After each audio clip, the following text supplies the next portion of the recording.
this kind of gets into maybe the first question I had for you. And it really goes along the lines of the video you posted this morning. You talked about the bright lines that are needed at times. Yeah. And so I'll frame the question the first way I wrote it up, but I kind of have some adjustments to it given today's video. So how can we engender more openness in Christians to create better conversation partners for other people out in the world to converse with? So on the one hand, I want other Christians to see this vision, right? This more openness vision where we can, not draw the lines as sharply. We can use more guidelines rather than rules.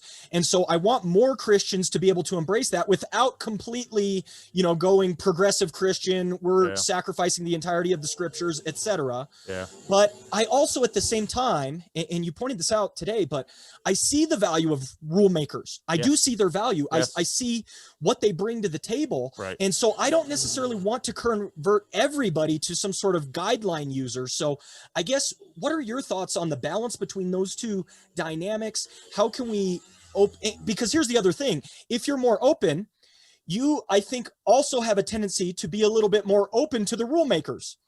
But if you're a rule maker, you're not open at all. So you draw the line sharply and they stay sharp. Right. And so I guess I want two things. I want to create more guidelines users as far as Christians go, but I would also love the rule makers to become just a little bit more open. I'm okay with them still making rules and drawing bright lines, but I would like them to be a little bit more embracing of a more open perspective. So just your general thoughts on that. You touched on it a little bit today, but because this is really one of the primary things I'm wrestling with right now as I continue to engage with people online and I try to bring the gospel to the internet space. Yeah. Yeah. Well, I think one of the first things to think about is that openness is a temperament, and temperaments themselves are multi-layered. There's a biological layer, there's a hereditary layer, there's a context, cultural layer. So you're going to have a distribution of high and low and openness in any population. And again, I think part of what the internet does is skew a lot of these dynamics and accentuates them, because the high and openness people can find each other and group up, and the low and openness people can find each other and group up. Yeah. And so that's going to be happening. I think in church, in real life, in the speed of locality, you're going to have a better shot, because in real life, high in openness has its strengths and liabilities. Low in openness has its strengths and liabilities. And in real life, in real community, there's going to be more of a understanding that, this person in church is very high in openness, and they're the first, they're the early adopter, and they're doing everything. And all of us know that that's person's that way, but we also trust them to a degree. So when they kind of step over the line, we'll wait until they step back, because they usually do later on. And the recalcitrant people also have their role to play in the natural dynamic of the community. And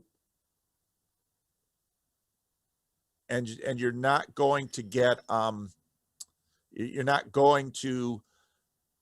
those same kind of dynamics on the internet, because it's different. So yeah, I think in a healthy church, part of the problem has also been that churches have been, especially in city areas, you've got a better chance of it because you're in a small town, but in a city area, you'll get more differentiation then. So you get certain kinds of high and openness people going to both Pentecostals and then to mainline. Yep. And low and openness people, you'll have both in deconstructionists, because they're just dismissive, and then, fundamentalists. So I think the real key is, again, facilitating the valuing of each other in a community, because that's where we can begin to recognize others and ourselves and learn to love them. And part of how we love them is we see their value.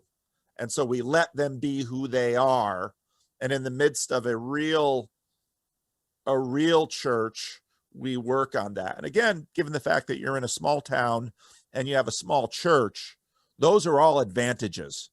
Right. And they are seen as liabilities in the culture, but they are actually advantages in terms of discipleship for your people, because it's just not too easy to run off and find another church, because there just aren't a lot of them out there. And the few other ones that are there, they already know why they're not going there.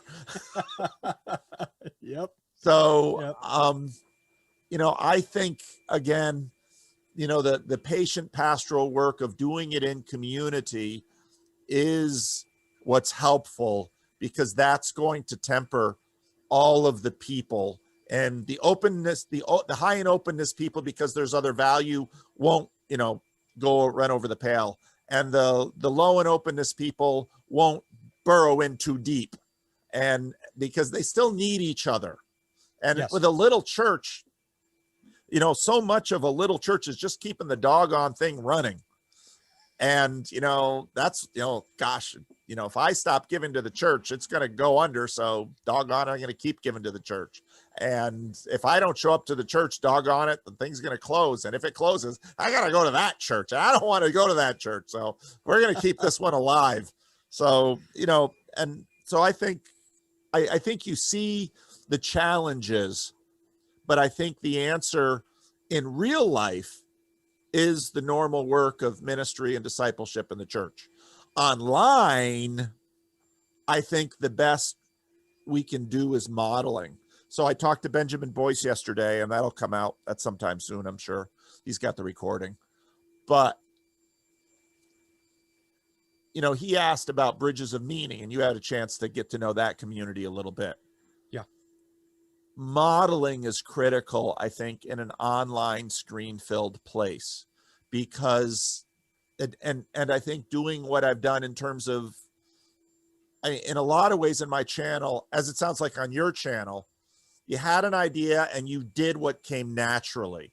And I think what that means is even the diversity within you that you are unconscious of, you are going to be sending that out, and that is going to attract some similar people, and it is going to be reinforced, probably by virtue of the repetition, which can be high in this fast internet space. Yeah. And so I think, again, modeling will be key there, that if you are willing to talk to Unitarians and atheists and Buddhists and Muslims, and if you are willing, and how you talk to them, if again you immediately focus on the Mooks Knights endless war, okay, that's who you are.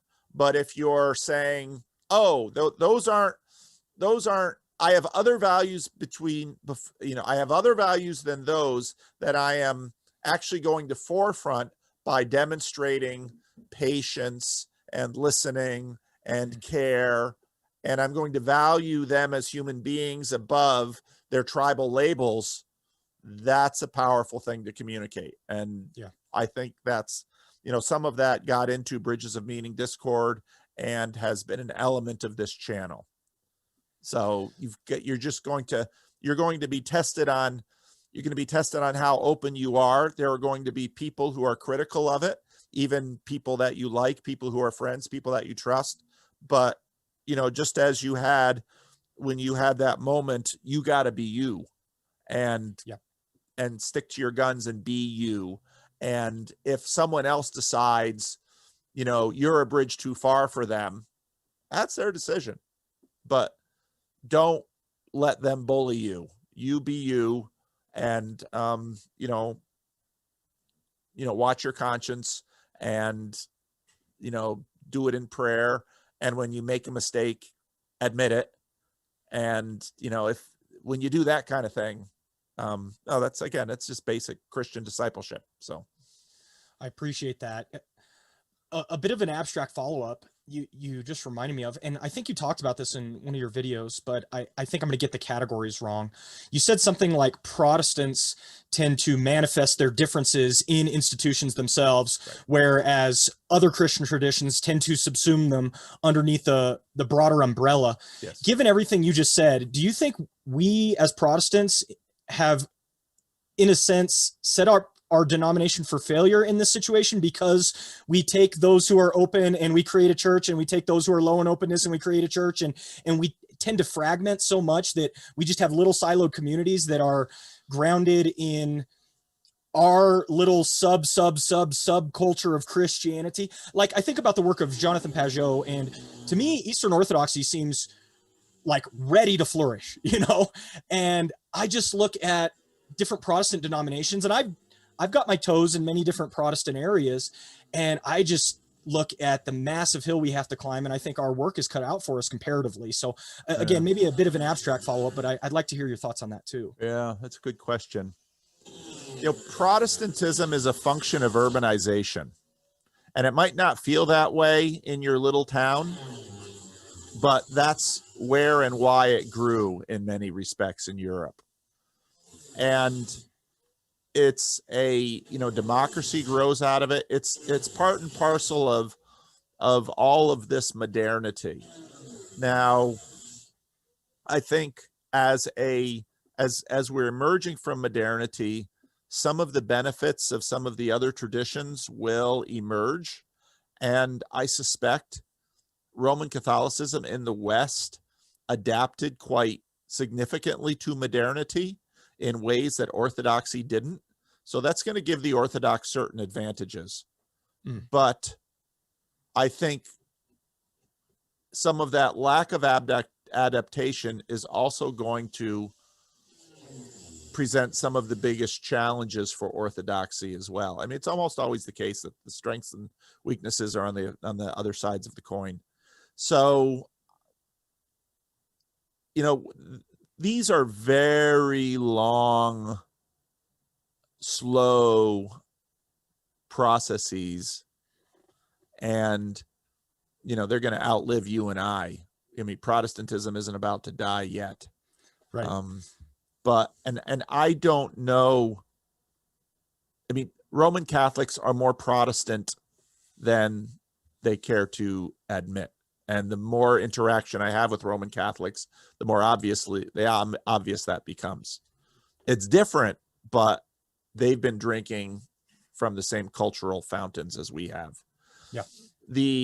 What it's going to take for the Orthodox to adapt to this new world will also change them. And so it might be, it's sort of like, and certain people get really annoyed when I say this, it's sort of like the observation that Jordan Peterson is actually quite postmodern in many respects, because postmodernity is a very broad thing. It's nearly impossible not to be Protestant in the 21st century, from whatever tradition you're in. And, well, because Protestantism, like postmodernity, is a very broad thing. Yeah. And so I think, part of the deep connection between urbanization and Protestantism is, in fact, the question of how is diversity manifest within the church. And like I said, almost immediately when you have Protestants breaking off from each other, they're trying to figure out what is the church. And so right at the beginning, when Protestantism develops, Luther comes around with the idea of the invisible church. And what that invisibility affords is, as a Protestant, it's a little easier for me to look upon the Orthodox and the Roman Catholics as denominations. Technically speaking, they're not really. But because of the context, they can't help but be. So if you're Orthodox and you want to be really Orthodox, you really sort of have to look at Paul Vanderklay and say, he's not a Christian. Very few are willing to do that. And that shows their Protestantism.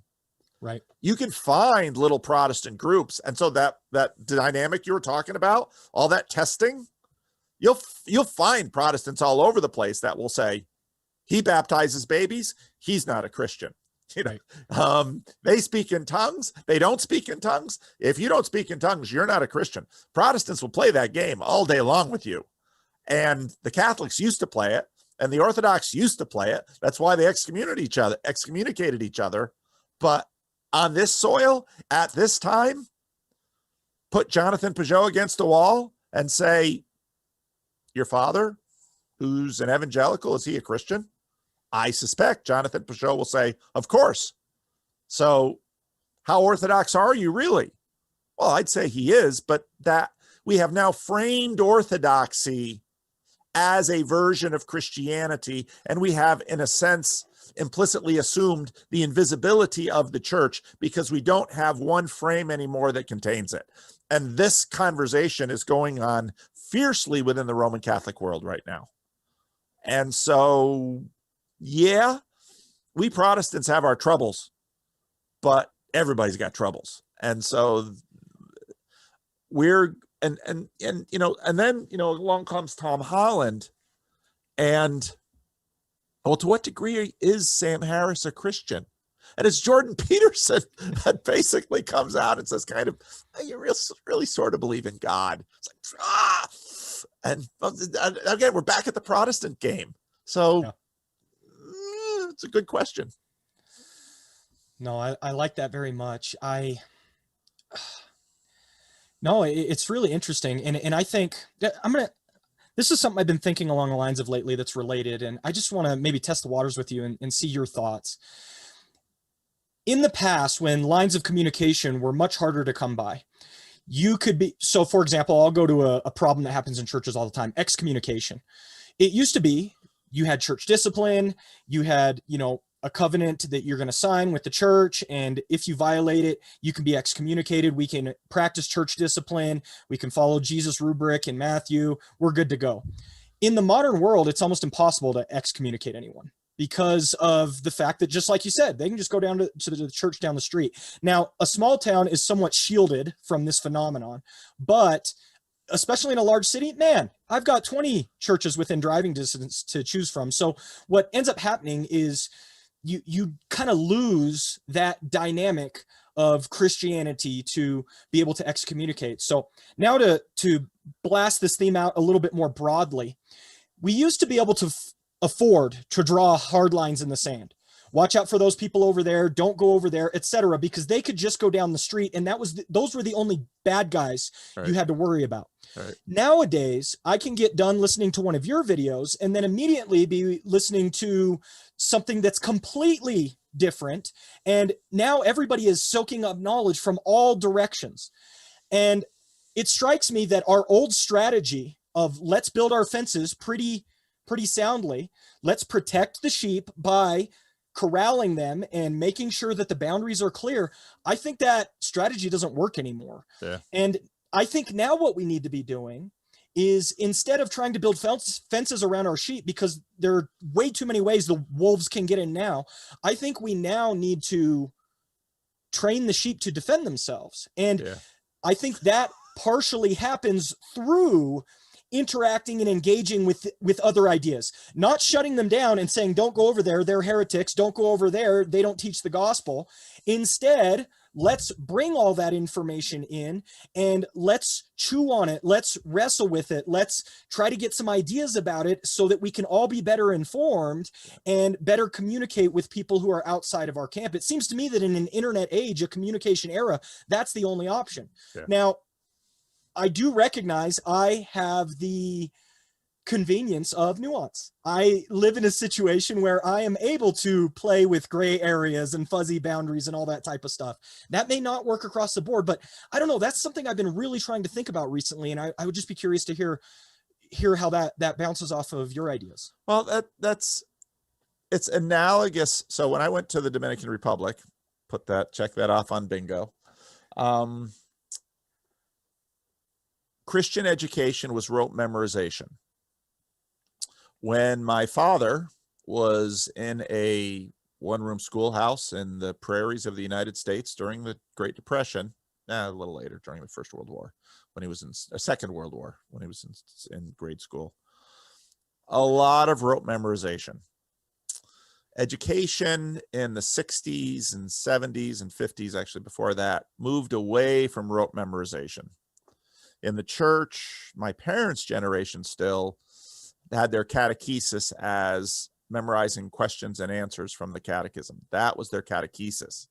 By the time the 60s and 70s came along, you had you had books in the Christian Reformed Church which invited discussion among the class with respect to, here's the question and answer from the catechism. What do you think about that? Oh, and then suddenly we're asking for opinions. And we sort of did that, you know. Is it any wonder that people would read that? Oh, you want to know my opinion? I don't believe it at all. Well, wait a minute. And so then we get into, then very quickly the students in the catechism class learn, well, that's not the right answer. What they really want is for us to put the answer in our own words and still agree with it and subscribe to it. So what we did was we understood that it's a completely different approach to community and what we think human beings are. And so now, you know, in some ways you can look at my estuary idea and say, well, Paul is sort of taking that leap of catechesis from rote memorization and recitation to personal expression, and actually, you know, applying that into the main body of church. And fair enough, there's a lot of truth to that. But that gets into exactly what you noticed, which is that's going to make things a lot messier. And part of the reason we're doing that is because propaganda, as it arose in the early part of the 20th century, basically realized that now whereas before we sort of had churches and ministers and cultures, once the printing press came out, you had the beginning of propaganda. The 20th century came out, and now you can do it on radio and later on TV, and that's how you can mobilize large crowds through mass media, and you can propagandize them and say a lie enough and people will believe it. So we have no other choice than to, quote unquote, get people to think for themselves, when what we're really trying to do is likely instill in them far more sophisticated and nuanced patterns of belief, where they have a whole lot more questions and answers in them than the 52 Lord's Day of the Heidelberg Catechism had. So, you know, it's sort of been just a continual upping of the game. But that, in fact, does get to your previous question about the Protestant Reformation, because what you had, in a sense, in the Catholic pre-Reformational village was everyone's Catholic. Not all of them are going to church. Lots of them aren't going to confession. We're not really going to, you know, to what degree is the priest going to really track them down and tend to the sheep? You know, the Swiss Reformation, which gets played out in the Reformed tradition, go all the way to the Pilgrims and then the Puritans in New England. Now we're in charge. You know, we're going to have compulsory church attendance on Sundays. Okay, how's that going to go? So this game is continuing, and in some ways we're sort of reverting back to, well, we're all part of the West and we're all Christian. Even Sam Harris, whether he likes it or not, he's at least got a Christian value system, at least at heart, or that's the yardstick he's using to complain about Christians with. So in some ways, he's just sort of a new kind of bishop in denial. So yeah, you're right. In some ways you have to weaponize the sheep, but you don't really have any other choice. But that then also brings you to, there's a reason process theology developed when it did, because process theology basically, if after deism, after God number one sort of recedes, God number two is a thing. Well, once you have God being a thing, a being, and you live in a world where you recognize the power of process, and that doesn't really fit into your world of objects, well, very quickly, God isn't so much a being, now God is a process. And so you have process theology. But hey, wait a minute. There are processes and beings, and now we're sort of in the meta-divine realm. And God is, in fact, God is not one creature, one being in the meta-divine realm, but in fact, there's God. And, then you get a God number one, God number two, and all that stuff. So no, that you're recognizing the progression as it's taking place, and the internet is speeding all of this up. And so we are continuing to try to figure out how to adapt, and how the old narratives and categories and sheep pens relate to this world where it used to be the sheep, you put sheep in a pen so you can count them, so you can organize them, so you can protect them, so you can manage them, so you can feed them, because you have control over them because they're in a pen. And now what the internet does is destroys all the pens. And all right, now we're back out on the open range. Now you're going to need sheepdogs, and the sheep are going to have to know your voice. So no, you're right. You're right. I don't have an answer for you, but that's right. That helps. No, that really helps. I'd like to pivot. I think it ties in a little bit, if that's okay. Sure. So C.S. Lewis, and you've got me reading C.S. Lewis now. God in the Dock. Now, those are a lot of individual essays, yep. But he's got a couple essays in there, Reflections from a Tool Shed. Yep. And then he's got Myth Became Fact. Yep. Okay, so these ideas, because what we're talking about, we're on an open range now. And I think, if I can put it this way, and I'm dabbling in areas I'm somewhat ignorant of here, so please bear with me, but I feel like C.S. Lewis's epistemology might actually be a great aid to us in our now open range sphere. Now, yep. C.S. Lewis had kind of two ideas. In Reflections from a Tool Shed, he said he was looking at a beam of light that was coming from a hole in the roof on the tool shed. And he said, it's one thing to look at that beam of light. It's quite another to step inside of the beam of light and look along it. Now I can see the trees and the sun behind it, right? And it strikes me that for a very long time, we've been looking at the beam of light in churches too. This isn't just a manifestation out in the secular society or in the world. We've been looking at the beam of light. And I think Lewis is calling us to look along the beam of light. Have you read Richard Cunningham's C.S. Lewis, Defender of the Faith? No. Okay, he talks about Lewis's epistemology, and he breaks down these two ideas. He said, for Lewis, reason is the organ of truth. Yeah. That's how Lewis put it. Reason is the organ of truth. I look at the beam of light. That is the analogous to reason, and that's how I discern truth. And then he said this. He said, imagination is the organ of, and I think this is striking, it's the organ of meaning.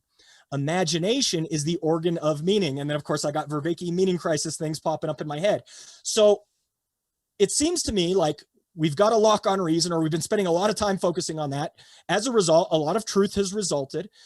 And we're in this meaning crisis. And for Lewis, the organ of meaning is imagination. Yeah.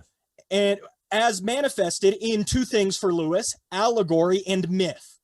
Allegory and myth for Lewis is how you step into the light and you look along the light outside at the trees and the sun, rather than looking just at the light and trying to grasp it or understand it. And he talks at length about this myth that became a fact.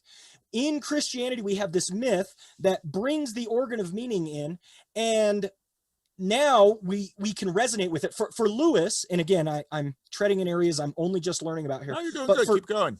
Well, thank you. For Lewis, myth is more true than what I can perceive with my senses. They're like meta truths. You've talked about this, that story is a compression filter, whereby we take a world that is too large for us to understand and we compress it down into digestible bits. And I think Lewis has the same idea, that for him, mythology is that compression filter that we're utilizing to try and take all of these truths that are far too large for us and squash them down into something that's digestible and we can move with. Right. And so then I start thinking about that, and I'm like, man, and two thoughts come to mind. First, it seems to me that in our Protestant circles where we focus on doctrine and theology, and let me smash this information in your head, very anti-James K.A. Smith, that we've lost mythology.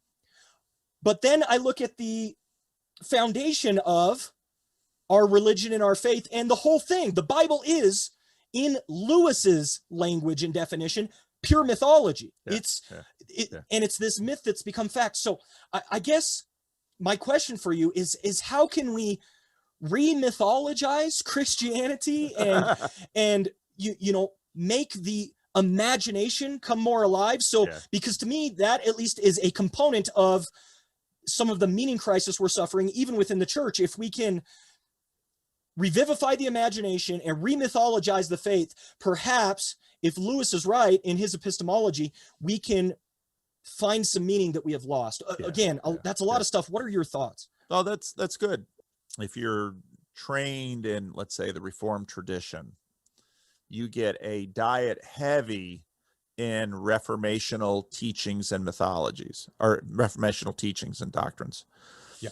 That's not necessarily too bad of a thing, because it's better that than too much teaching from the 18th and 19th centuries, which get almost to pure dogma and doctrine. And the reason it went that way was because that was the only way the church could sort of play at the table in a society that had already gone there. Okay. Now it's inverting again. And fortunately for us, we have, and even for Protestants, we still have the Bible. And, to hear Jonathan Peugeot talk, one of the things he says, I've heard him say it a number of times, he said, he had to sort of come to all the symbolism and stuff late, but at least because he grew up evangelical, he knew the Bible stories. And Rod Dreher, another guy who went to Orthodoxy, basically says the same thing, that at least the evangelicals, poke all you want to at sola scriptura, at least they got the Bible. that right. Placing it that high in the hierarchy at least kept the Bible in the game. So I went to seminary, and because of going to seminary in the 80s, modernity was just starting to loosen its grip. So we got introduced to guys like Robert Alter, The Art of Biblical Narrative, and that was sort of the camel's nose, and then there's the art of biblical poetry, and very quickly we're not talking science, we're talking art. And so you get to preaching then, and of course I had to get my feet wet in preaching in a weird way, preaching in Spanish to Haitians in the Dominican Republic. And that's a whole nother story about what happened with preaching there. But then when you get back to North America, and then it's kind of like, well, okay, back to pull out some of these commentaries I used in seminary, and then and I very quickly realized that so many commentaries were just so useless in terms of really preaching to regular people. And I should have had an indication of this, because my father, who of course was preaching to regular people, and my first bedroom as a boy was my father's study. And so here, some psychologists could make hay with this one. Here's my bed right next to this wall of books, and then his desk and his typewriter. That was my bedroom. It was it. I actually, lived in a preacher's study. That was my bedroom. I had a little bookshelf eventually that my one grandfather made for me. I could keep some of my things. Eventually I moved up into the attic. But anyway, but my father never had many of this. So I go to seminary and I'm learning exegesis and all this cool modern stuff, and Greek and Hebrew, and all that stuff, and source criticism, and all this stuff. And it's really cool. It's really wild. Then when you actually want to use it, it's like, this stuff is of limited utility in talking to regular people. So very quickly you realize, what is really helpful in talking to regular people? The Bible itself. And so and so my preaching style, which you can see is rather odd, because what I so often saw Protestant preachers do is turn wine into water. They would take this amazing story in the Bible and take one little verse out of it, and they would turn it into doctrine and beat everybody up with it for the course of the sermon. And I'd be like, you know what? The story itself is way more interesting than that little diving board you're using this one verse for, to talk in abstraction to all of these people that are trying, God bless them, their hardest to try and memorize these abstractions. Just get the story into them.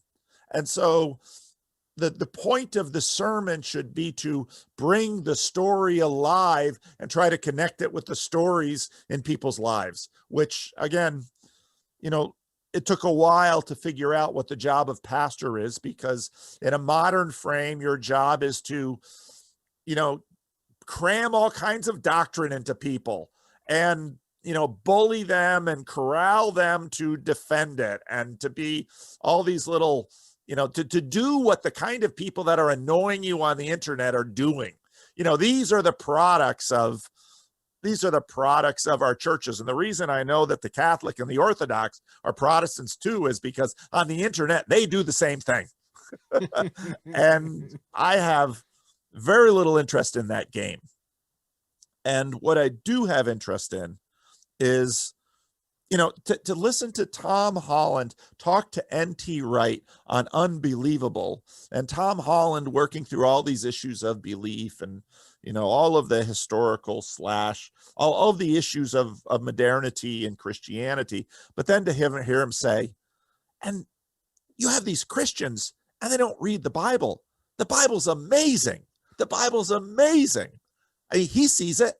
Yeah. Douglas Murray sees it. Jordan Peterson sees it. Then Jordan Peterson helps show a bunch of, Sam Harris devotees that the Bible is amazing. It's not this silly book from Iron Age mythology. It's because Sam Harris has been reading the Bible like a modernist.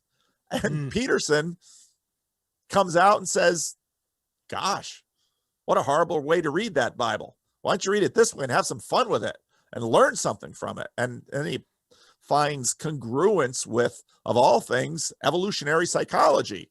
So then all the Christians who've been taught to battle Darwin just pause and say, what?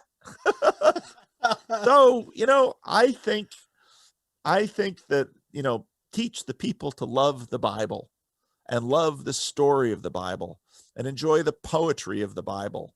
And, I've actually, now I've been preaching at this church over 20 years. And if someone were to analyze, what I've been preaching, they might say, for a Christian Reformed preacher, you've preached remarkably little Pauline epistles. And that doesn't mean that I have a problem with Pauline epistles. I have a problem with why Pauline epistles became the major diet for Protestant preaching. So it became the major diet because the Pauline epistles were easy to use as proof texts for reformational dogma, which was the main point of the church. So that's why I do the weird things that I do. And, you know, nobody's stopped me so far, and I'll probably do them until I stop preaching altogether. But I want, the mythology is all there. Just let it out of the book. I love And that's what Peugeot is doing. I mean, his whole thing is letting it out of the book and connecting it to all sorts of fun medieval things. It doesn't mean that there's not stuff to still work out and questions to wrestle with, but you know, people are just having fun again with it, and that should be celebrated. I like that a lot. You know, you talk about steady diet of Pauline epistles. It was the same thing in our church. We hadn't been outside of Paul for years, and I recently jumped into Ecclesiastes. And you talk about having fun. That'll blow all of your pre-formed categories out of the water, because there are times that Kohelet doesn't even sound like a Christian or a believer, right? Like, and it's been great. It's revivified the church, honestly, getting into that. Yeah. You reminded me of something when you were talking about that. I have had hammered into my head, grammatical, historical, hermeneutic, you know, this is what you're going to do. And then, because I saw you reading it, Matthew Pajot's book. I love Pajot's view of the microcosms and macrocosms. Yeah. And how things are true on multiple levels and layers of reality. Yep. It's true all the way up. It's true all the way down. Yep. I guess the question that I have on this is, how do I tap into that without being run out of my church as a heretic? Because that feels really foreign to people who have been on a steady diet of grammatic historical interpretation. And what I want to tell people is, no, that's true too. Like, just like you've said, you know, just because the resurrection echoes throughout all of these levels of reality doesn't mean I disbelieve now in the literal resurrection. No, I'm there more than ever, but there's more to this than you guys have smashed it down into. And I want to expand it for people, but do so in a way that they're going to be able to receive. Yeah. Any thoughts on that? Well, I think, part of if we're, again, I've got all kinds of people from Orthodoxy and Roman Catholicism yelling, oh, sola scriptura is the real problem. Yeah. Oh, okay.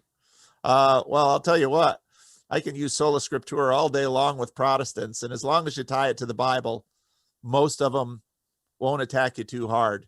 It's right here. It's right here in the Bible. So, you know, use that as a shield. And then just people remember three things from sermons. They remember illustrations, the stories. They remember the applications that are salient to their cultural moment. So if you say something about gays or masks or what women can and can't do, they'll remember that, because that's, you know, that because the context is weaponized, and everybody's looking for those weaponized things out there.